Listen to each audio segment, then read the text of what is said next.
recognized for 2 minutes.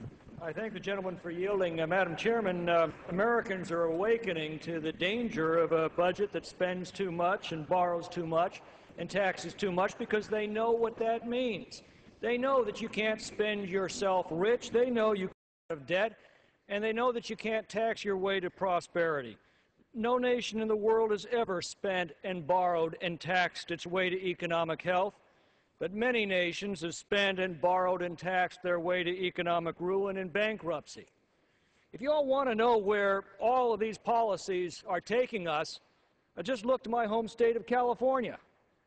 There, a tragic succession of governors increased spending at unsustainable rates, they ran up unprecedented debts, and they imposed crushing new taxes.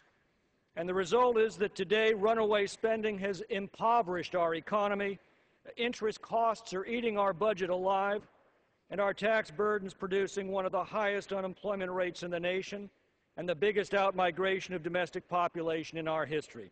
Indeed, we debate this budget on the very day that California begins collecting the biggest tax increase ever imposed by any state government in our nation's history, the natural consequence of runaway spending, just as President Obama relies on the biggest tax increase by the federal government in our nation's history, backbreaking new taxes on small businesses, on investment, on energy production, and on charitable giving. And this isn't complicated stuff.